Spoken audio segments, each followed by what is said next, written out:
বন্ধুরা আবারও চলে এলাম আপনাদের মাঝে আর একটা রেসিপি নিয়ে। আজকে আমি করে দেখাবো চিংড়ি ভুনা, সেরা স্বাদের চিংড়ি ভুনা রেসিপি। তো চলুন রেসিপিটা শুরু করি। আমি এখানে চিংড়ি মাছ নিয়ে নিয়েছি 200 গ্রাম। মাছটাকে খুব ভালো করে ধুয়ে পরিষ্কার করে নিয়েছি। এরপর আমি এখানে একটা ফ্রাই প্যান গরম করে নিয়েছি। ফ্রাই প্যানটা খুব ভালো করে গরম করে নিয়েছি প্রথমে। তারপর আমি এখানে দিয়ে দিলাম সর্ষের তেল। আর আমি এই রান্নাটা সর্ষের তেলেই করব। তেলটাকে খুব ভালো করে গরম করে নিয়েছি দেখুন। এরপর আমি চিংড়ি মাছগুলোকে নুন হলুদ মাখিয়ে চিংড়ি মাছগুলোকে আমি ভেজে নেব।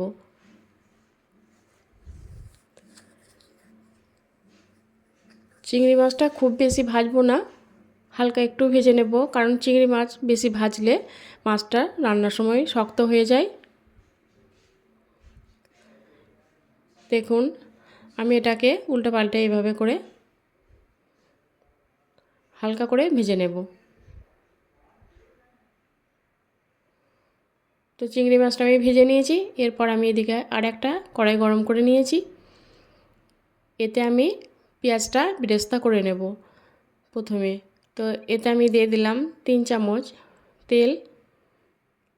তেলটা দিয়ে আমি এখানে বড় সাইজের একটা কোচানো পেঁয়াজ দিয়ে পেঁয়াজটাকে আমি বেরেস্তা করে নেব। তার জন্য আমি এখানে এটাকে ভেজে নিচ্ছি।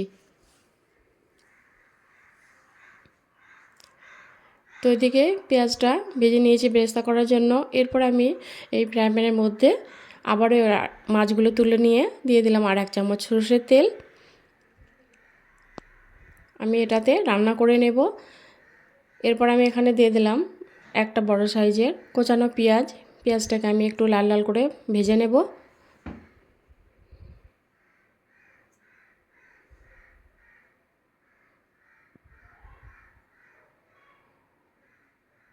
তো পেঁয়াজটাকে আমি লাল লাল করে ভেজে নেব। তো দেখুন পেঁয়াজটা আমার অনেকটাই নরম হয়ে গেছে।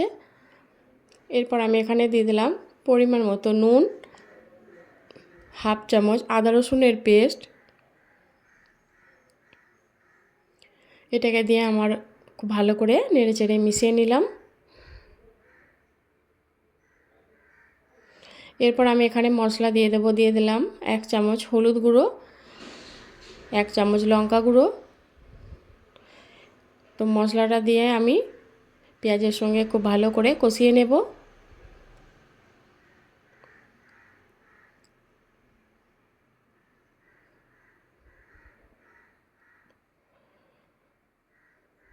এরপর আমি এখানে দিয়ে দিলাম 1/2 চামচ কাশ্মীরি লঙ্কা গুঁড়ো। দিয়ে এটাকে দিয়ে আমি খুব ভালো করে নেড়েচেড়ে মিশিয়ে নেব। তো দেখুন মশলাটা আমার প্রায় ভাজা ভাজা হয়ে গেছে।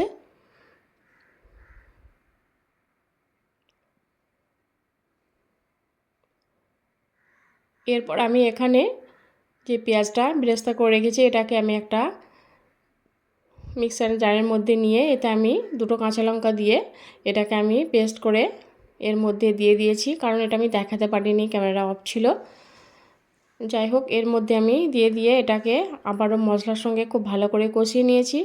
আর এটার মধ্যে যেটা লেগেছিল সেটাতে অল্প একটু পানি দিয়ে আমি এটাকে ধুয়ে এর মধ্যে দিয়ে দিলাম।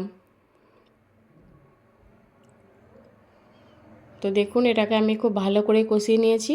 আর পেঁয়াজটাও খুব নরম হয়ে গেছে। আর তার সঙ্গে পেঁয়াজ বেরেস্তাটা দিয়ে দিয়েছি, দিয়ে কষানো হয়ে গেছে। এরপর আমি যে ভেজে রাখা চিংড়ি মাছগুলো এর মধ্যে দিয়ে এটাকে আবারও খুব ভালো করে কষিয়ে নেব।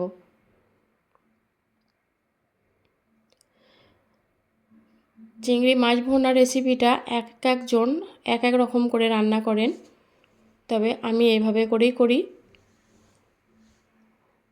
তো এটা আমার দিয়ে কষানো হয়ে গেছে।